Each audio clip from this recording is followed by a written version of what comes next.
शेतकरी कर्जमाफीचा शासन निर्णय आज जारी झाला आहे। कॅबिनेटमध्ये मंजुरी मिळाल्यानंतर तातडीने शासन निर्णय जारी करण्यात आलाय। कर्जमाफीचा आढावा घेण्यासाठी मंत्रिमंडळ उपसमितीची स्थापना करण्यात आली आहे। कर्जमाफी योजनेची अंमलबजावणी ऑनलाईन पद्धतीने केली जाणार आहे। शेतकरी कर्जमाफीचा शासन निर्णय जारी झालाय। राज्यातल्या शेतकऱ्यांना मोठा दिलासा। कर्जमाफीचा शासन निर्णय आज जारी करण्यात आलाय। काल कर्जमाफीला कॅबिनेट मंजुरी मिळाल्यानंतर तातडीने शासन निर्णय जारी झाला आहे। कर्जमाफीचा आढावा घेण्यासाठी मंत्रिमंडळ उपसमितीची स्थापना करण्यात आली आहे। मुख्यमंत्री फडणवीसांच्या अध्यक्षतेखाली 7 सदस्यीय विशेष समिती स्थापन करण्यात आली आहे।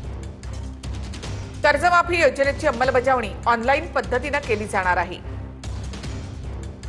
राज्यामधल्या 56 लाख शेतकऱ्यांना त्याचा फायदा होणार असून 2 लाख रुपयांपर्यंत कर्जमाफी मिळणार आहे। एकनाथ शिंदे यांच्यासोबत चर्चेनंतर आणि देवेंद्र फडणवीसांच्या फोन नंतर अब्दुल सत्तार यांचं बंड शमलेलं आहे।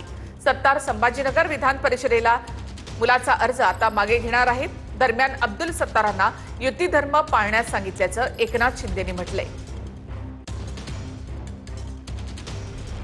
छत्रपती संभाजीनगर जालना विधान परिषद मतदारसंघात महायुतीमध्ये झालेली बंडखोरी अखेर शमली आहे। ठाण्यात उपमुख्यमंत्री शिंदेंच्या भेटीनंतर अब्दुल सत्तारांचं बंड थंड झालं। छत्रपती संभाजीनगर जालना विधान परिषद मतदारसंघात भाजपकडून सुहास शिरसाट यांना उमेदवारी देण्यात आली होती। त्यानंतर अब्दुल सत्तारांचे पुत्र समीर सत्तार यांनीही अपक्ष उमेदवारी अर्ज दाखल केला होता। त्यानंतर सत्तारांना तातडीनं मुंबईला बोलवण्यात आलं। ठाण्यामध्ये सत्तारांची शिंदेंसोबत बैठक झाली। मुख्यमंत्री फडणवीस आणि सत्तारांमध्ये फोनवरूनही चर्चा झाली। त्यानंतर सत्तारांनी उमेदवारी अर्ज मागे घेण्याचा निर्णय घेतला।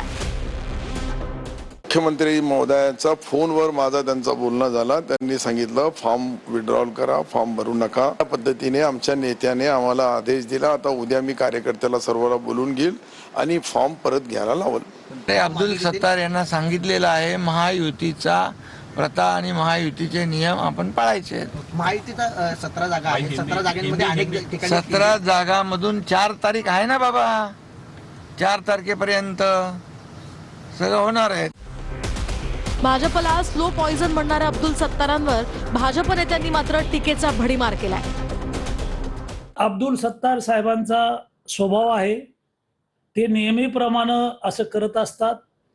काँग्रेसमध्ये असताना सुद्धा त्यावेळच्या सरकारच्या विरोधात सतत ते भूमिका घेत होते, पालकमंत्र्याच्या विरोधात भूमिका घेत होते। त्याच्यामुळं अब्दुल सत्तार साहेबांचं जे काही मुलाची बंडखोरी केलेली आहे तो फॉर्म वापस निघेल, बंडखोरी होणार नाही। अब्दुल सत्तार यांच्या बाबतीत मी तुम्हाला 1000% सांगतो, ते बंडखोरी करू शकणार नाहीत। ते फॉर्म वापस घेतील, त्यांना महायुतीचं काम करावंच लागेल।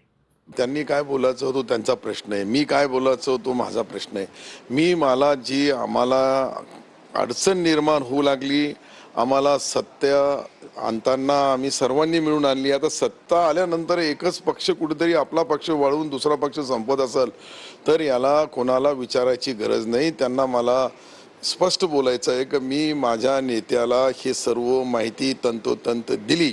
महाराष्ट्रातल्या प्रत्येक जिल्ह्यामध्ये पालकमंत्र्यावर थोडी बहुत नाराजगी असते। नाराजगी दाखवायची नाही का, दाखवायची, परंतु एक लिमिट असली पाहिजे। त्या लिमिटपर्यंत आम्ही दाखवलेली। अखेरला पक्ष चालवताना एकनाथ शिंदे साहेबांना काय निर्णय घ्यायचे हे आम्ही नाही सांगू शकणार, ते एकनाथ शिंदे साहेबांनी घ्यायचे। नाशिक विधान परिषदेमधील बंडखोरी शमवण्यात महायुतीच्या नेत्यांना यश येणार की नाही अशी चर्चा सुरू आहे। कारण भाजपचे बंडखोर उमेदवार गोकुळ गीते आणि गणेश गीते निवडणूक लढवण्यावर ठाम आहेत। दोघांनाही अर्ज मागे घेण्याची विनंती करणार असून चर्चेमधून मार्ग निघेल अशी प्रतिक्रिया गिरीश महाजन यांनी दिली। दुसरीकडे शिंदेच्या शिवसेनेकडून देखील गीते बंधूंना संपर्क साधण्याचा प्रयत्न सुरू आहे। नाशिक विधान परिषदेत महायुतीत झालेली बंडखोरी शमवण्यात महायुतीच्या नेत्यांना यश येणार का याची चर्चा सुरू झाली। कारण गणेश गीते आणि गोकुळ गीते हे नाशिक विधान परिषदेतून लढण्यावर ठाम आहेत। नाशिक विधान परिषदेची जागा महायुतीत शिवसेना लढणार आहे। शिवसेनेनं इथे नरेंद्र दराडे यांना उमेदवारी दिली, पण भाजपच्या गणेश गीते आणि गोकुळ गीते यांनी इथे अपक्ष उमेदवारी अर्ज भरत बंडखोरी केली। गणेश गीते सध्या मुंबईत आहेत. संध्याकाळी ते गिरीश महाजन यांची भेट घेणार आहेत. महाजन यांची भेट घेतल्यानंतरच अंतिम निर्णय जाहीर करणार असं गणेश गीते यांनी सांगितलंय. मी आज या ठिकाणी गिरीश भाऊंना भेटणार आहे आणि चर्चा अंती जो काही निर्णय होईल त्याच्यावर निर्णय घेईन. उद्या माघार घेणार आहात का काय? नाही, मी माझ्या निवडणूक लढण्यावर ठाम आहे. गणेश गीते त्यांच्याशी मी बोलेल आणि त्यांना आम्ही सांगणार आहोत की आपण या ठिकाणी फॉर्म मागे घ्यावा, आपला अर्ज जो आहे तो या ठिकाणी मागे घ्यावा असं आम्ही त्यांना विनंती करणार आहोत, सांगणार आहोत. गणेश गीते आमचेच कार्यकर्ते आहेत. दुसरीकडे शिंदेच्या शिवसेनेकडूनही गीते बंधूंना संपर्क करण्याचा प्रयत्न सुरू आहे. गिरीश महाजन यांच्या समन्वयातून नाशिकमधील बंडखोरी शमवण्यात यश येईल असा विश्वास उदय सामंत यांनी व्यक्त केलाय. गिरीश महाजन साहेबांनी पुढाकार घेऊन गीतेंचा अर्ज मागं जाईल त्यावेळी सगळ्या गोष्टी थांबतील. माझं म्हणणं असं आहे की शिवसेनेची मतं, भारतीय जनता पक्षाची मतं आणि राष्ट्रवादी काँग्रेस पार्टीची मतं ही सगळी एकत्र केली तर आमचा विजय हा 2/3 मेजॉरिटीनं होतो आणि त्याच्यासाठी स्वतः गिरीश भाऊ पुढाकार घेतील, भुजबळ साहेब पुढाकार घेतील आणि शिवसेनेचे आमचे सगळे एकत्र राहतील हा मला विश्वास आहे. तर कोकण विधान परिषदेमध्ये बंडखोरी शमवण्यात महायुतीला यश आलेलं आहे. बंडखोर उमेदवार जोयली दळवींनी आपला अर्ज मागे घेतलाय. विघ्नेश माळी या सूचकाने अर्ज मागे घेतला. जोयली दळवी मात्र अर्ज मागे घेण्यासाठी जिल्हाधिकारी कार्यालयामध्ये उपस्थित नव्हत्या. मंत्री भरत गोगावले यांचे पुत्र विकास गोगावले हे मात्र उपस्थित होते. दरम्यान महायुतीचा धर्म पाळा अशा सूचना उपमुख्यमंत्री शिंदेंनी दिल्या होत्या. दळवी यांचा आत्ताच आम्ही उमेदवारी अर्ज या ठिकाणी मागे घेतलेला आहे. आपल्या सर्वांना कल्पना असेल की राज्याचे उपमुख्यमंत्री आदरणीय एकनाथजी शिंदे साहेब यांच्या नेतृत्वाखाली जो काही निर्णय आणि जो काही पक्षाचा आदेश असतो त्या आदेशाचं तंतोतंत पालन करणारे आम्ही सर्व कार्यकर्ते आहोत. कोकण परिषद निवडणुकीमधून शिंदेच्या शिवसेनेच्या जोयली दळवींनी अर्ज मागे घेतला. अर्ज मागे घेण्यावरून महेंद्र दळवी नाराज होते. गोगावले आणि दळवी यांच्यामधली नाराजी सुद्धा शिंदेंनी दूर केली आहे. विधान परिषदेच्या बदल्यात गोगावलेंना रायगडचं पालकमंत्रीपद मिळणार आहे. सोलापूर विधान परिषदेमध्ये मात्र काँग्रेस उमेदवार आदित्य फत्तेपूरकर यांचा अर्ज बाद करण्यात आला. काँग्रेसचे सूचक नागेश भोसले यांची सही बोगस असल्याचं निष्पन्न झाल्यामुळे हा अर्ज बाद ठरवण्यात आला. मित्र नागेश भोसलेंनी माझा केसानं गळा कापला असा आरोप फत्तेपूरकरांनी केला. या विरोधामध्ये काँग्रेस मुंबई उच्च न्यायालयामध्ये जाणार आहे. सोलापूर परिषद निवडणुकीत काँग्रेसला मोठा धक्का बसलाय. काँग्रेस उमेदवार आदित्य फत्तेपूरकरांचा अर्ज बाद झालाय. अर्जावर बोगस सही असल्याचा आक्षेप सूचक नागेश भोसले यांनीच केल्यानं फत्तेपूरकरांचा अर्ज बाद झालाय. काँग्रेसचे सूचक नागेश भोसले यांची सही बोगस असल्याचं अर्ज पडताळणीमध्ये स्पष्ट झालंय. त्यामुळेच फत्तेपूरकरांचा अर्ज बाद करण्यात आलाय. मी कोणत्याही पक्षाचा कार्यकर्ता नसून मी फत्तेपूरकरांच्या उमेदवारी अर्जावर सही केलेली नाही असं सूचक नागेश भोसले यांनी स्वयंघोषणा पत्रात म्हटलंय. नागेश भोसलेंनी सही माझी नसल्याचं स्वयंघोषणा पत्र दिल्यानं काँग्रेस उमेदवार आदित्य फत्तेपूरकरांना 10 पैकी केवळ 9 सूचक राहिले. त्यामुळेच त्यांचा उमेदवारी अर्ज रद्दबातल ठरवण्यात आलाय. नागेश भोसलेंनी माझा केसानं गळा कापल्याची उद्विग्न प्रतिक्रिया फत्तेपूरकरांनी दिली आहे. काँग्रेस या प्रकरणी हायकोर्टात धाव घेणार आहे. परंतु मित्रांनी जो माझा केसाने गळा कापला हे मला अत्यंत दुःख होतं या गोष्टीचं की ह्या गोष्टी का घडल्या की हे अजूनही समजून येत नाही. माझ्या आयुष्याला सगळ्यात काळा दिवस आज की माझा एवढ्या जवळच्या मित्रांनी माझ्यासाठी हे कृत्य केलं. मला बोलून सही करून दिल्यानंतर सुद्धा जर माझा अशा प्रकारे जर घात केला असेल तर हे मैत्रीला काळिंबा फासणारी गोष्ट आहे. केसाने गळा कापायला ती काय लहान आहे का? केसाने गळा कापायला लहान मुलाला ही भावनिक बोलून माणसाला इमोशनल करू नये कोणीच. किती वर्ष आहे तुमचे संबंध? 20-25 वर्ष झाले संबंध आहेत माझे. देवावर ह्याच्यावर कशाला चाललाय तुम्ही? सध्या आधुनिक पद्धतीचं काय असेल ते राजकारण बोलावं. न्यायामध्ये खरं खोटे त्याची चौकशी व्हावी त्या माध्यमातून मी त्या गोष्टीला सामोरं जायला तयार आहे. म्हणजे आता तुम्ही दोघांची मैत्री संपली 25 वर्षाची. काय त्याला वाटत असेल तर त्यांनी ती निर्णय घ्यावा. मी निर्णय कसा घेणार? विधान परिषद निवडणुकीमध्ये 4 मतदारसंघांमध्ये महाविकास आघाडीचा एकही उमेदवार नाही.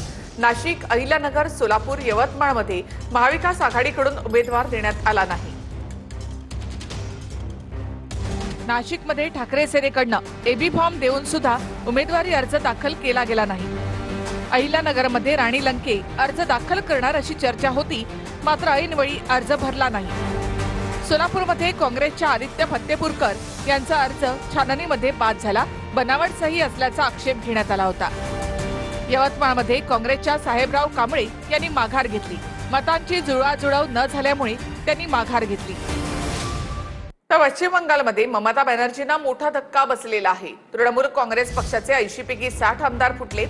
60 आमदारांच्या गटाला विधानसभा अध्यक्षांकडून मंजुरी देण्यात आली आहे. विधानसभा अध्यक्षांनी वृत्तब्रत बॅनर्जींना विरोधी पक्षनेता केलं. आम्हीच खरे तृणमूल काँग्रेस आहोत असा दावा वृत्तब्रत बॅनर्जी यांनी केलाय. विधानसभा निवडणुकीत पराभवाचा सामना केलेल्या ममता बॅनर्जींच्या तृणमूल काँग्रेसमध्ये मोठी फूट पडली. ममता बॅनर्जींच्या तृणमूल काँग्रेसचे एकूण 80 आमदार निवडून आले होते. त्यापैकी 60 आमदारांनी ममतांचे आदेश न पाळता वेगळा गट स्थापन केलाय. या गटाला पश्चिम बंगालच्या विधानसभा अध्यक्षांनी मंजुरी दिली. विधानसभा अध्यक्षांनी ऋतब्रत बॅनर्जी यांना विरोधी पक्षनेता म्हणून मंजुरीही दिली. तृणमूल काँग्रेसचे ऋतब्रत बॅनर्जी या आमदारांच्या गटाचं नेतृत्व करतायत. ममता बॅनर्जींनी पश्चिम बंगालच्या विधानसभेत तृणमूलकडनं शोभनदेव चट्टोपाध्याय यांना विरोधी पक्षनेता केलं. मात्र 60 आमदारांच्या गटानं शोभनदेव यांना विरोधी पक्षनेता मानायला नकार दिला. 60 आमदारांच्या गटानं ऋतब्रत बॅनर्जी यांना विरोधी पक्षनेता बनवण्याची मागणी केली होती. ऋतब्रत बॅनर्जी यांना ममतांनी टीएमसीतनं पार्टी विरोधी कारवायांमुळे हाकलून दिलं. आम्हीच खरी टीएमसी असल्याचा दावा ऋतब्रत बॅनर्जींनी केलाय. त्यामुळे जे महाराष्ट्रात ठाकरेंच्या सेनेत झालं, पवारांच्या राष्ट्रवादीत झालं, तसंच पश्चिम बंगालमध्ये घडताना दिसतंय. नवी मुंबईमध्ये पवारांच्या राष्ट्रवादीने महागाईच्या विरोधामध्ये आंदोलन केलं. केंद्र सरकारच्या विरोधामध्ये आंदोलकांनी जोरदार घोषणाबाजी केली. रोहित पवार, सुप्रिया सुळेंना पोलिसांनी ताब्यात घेतलं होतं. पोलिसांकडून आंदोलकांची धरपकड करण्यात आली आहे. नवी मुंबईमध्ये शरद पवारांच्या राष्ट्रवादीने महागाईच्या विरोधामध्ये आंदोलन केलं. यावेळी चूल मांडून आणि भांडी वाजवून हे आंदोलन करण्यात आलं. खासदार सुप्रिया सुळे, प्रदेशाध्यक्ष शशिकांत शिंदे, जयंत पाटील, रोहित पवार, आव्हाड, रोहिणी खडसे यांच्यासह शेकडो कार्यकर्ते यामध्ये सहभागी झाले होते. सिडको एक्झिबिशन बाहेर मोर्चा अडवण्यात आल्यानंतर यावेळी पोलीस आणि आंदोलकांमध्ये झटापट झाली. आंदोलक आणि पोलिसांमध्ये शाब्दिक चकमक आणि ढकलाढकली झाली. यावेळी सुप्रिया सुळे, रोहित पवार आणि आव्हाडांना पोलिसांनी ताब्यात घेतलं होतं. रोहिणी खडसे, सक्षणा सलगर यांना सुद्धा महिला पोलिसांनी असं ताब्यात घेतलं. दुर्दैव आहे, महाराष्ट्रामध्ये कुणाला आंदोलन करायला आता परवानगी राहिलेली नाहीये आणि चालू असणाऱ्या आंदोलनातून नेत्यांना पकडून घेऊन जाणं हे अत्यंत चुकीचं आहे. त्याचा आम्ही पहिल्यांदा निषेध करतो. महाराष्ट्रामध्ये महागाई प्रचंड वाढली आहे, भारतात वाढलेली आहे. जगात पेट्रोलचे दर कमी झाले तरी या देशातल्या सरकारने कधीही दर कमी केले नाही. म्हणून सामान्य जनता प्रचंड अस्वस्थ झालेली आहे. महागाई, बेरोजगारी, प्रचंड होणारा भ्रष्टाचार आणि या परिस्थितीमध्ये देशाची आर्थिक परिस्थिती, सामाजिक परिस्थिती आणि राजकीय परिस्थिती ही सगळीच प्रचंड अडचणीत आलेली आहे. इथं जर आपण बघितलं तर महागाई जी मोठ्या प्रमाणात वाढत चाललेली आहे. लोकांचं जीवन अवघड होत चाललेलं आहे. ज्याच्यात पेट्रोलचे भाव वाढले, डिझेलचे भाव वाढलेत, गॅसचे भाव वाढलेत, घरगुती गॅस, कमर्शियल गॅस आणि इतरही महागाईचे मोठ्या प्रमाणात वाढत चालले, जेणेकरून सामान्य व्यक्ती, मिडल क्लास हा जो आज त्या ठिकाणी अडचणीत आलेला आहे, त्यांच्या वतीने त्यांचा आवाज बनून सरकारपर्यंत आमचा आवाज जावा, त्यांचा आवाज जावा. झोपलेलं सरकार असू नये तर झोपलेलं सोंग घेणार, तर त्यांना कुठेतरी जाग यावी या हेतून आम्ही आंदोलन करत. पिंकी विदीप जाधव यांच्या कुटुंबियांना विमा देण्याची टाळाटाळ असा आरोप रोहित पवारांनी केलाय. मुख्यमंत्री सहाय्यता निधीमधून मदत जाहीर होऊन सुद्धा अद्याप वितरण मात्र झालेलं नाही. अजितदादांसारखं किमान या कुटुंबांना तरी वाऱ्यावर सोडू नका असं रोहित पवारांनी म्हटलंय. रोहित पवारांचं हे ट्विट आहे. अजितदादांसह अपघाती मृत्यू झालेल्या पिंकी माळी, विदीप जाधवांच्या कुटुंबाला VSR कडनं इन्शुरन्स देण्यास टाळाटाळ होते. सरकारकडून दोन्ही पीडित कुटुंबांना मुख्यमंत्री सहाय्यता निधीमधून मदत जाहीर झालेली ती देखील कुटुंबांना मिळाली नाही. अजितदादांना वाऱ्यावर तर सोडलंच, किमान या कुटुंबांना तरी वाऱ्यावर सोडू नका. VSR कडनं तसंच सरकारकडनं मदत मिळावी. तसंच अजितदादांच्या अपघाताचं सत्य समोर यावं यासाठी देखील प्रयत्न करावेत असं ट्विट रोहित पवारांनी केलंय. कांदिवलीमधील ढाणुकरवाडी मेट्रो स्थानकामधील छेडछाड प्रकरण अल्पवयीन मुलीच्या विनयभंगानंतर ठाकरेंची शिवसेना आक्रमक झाली आहे. लिफ्टमध्ये सीसीटीव्ही कॅमेरे, सुरक्षा रक्षक तैनात करण्याची मागणी करण्यात आली आहे. आंदोलकांनी ढाणुकरवाडी मेट्रो स्थानकाच्या कार्यालयामध्ये धडक दिली. कांदिवली पोलिसांकडून आरोपीला अटक करण्यात आली आहे. महत्त्वाची बातमी आहे. मीरा भाईंदरमध्ये टोमॅटो कॅरेटवरून वाद झालेला आहे. फेरीवाल्याचा यामध्ये मृत्यू झालाय. टोमॅटोच्या कॅरेटवरून 2 फेरीवाल्यांमध्ये हाणामारी झाली. या प्रकरणी पोलिसांनी 4 आरोपींना अटक केली आहे.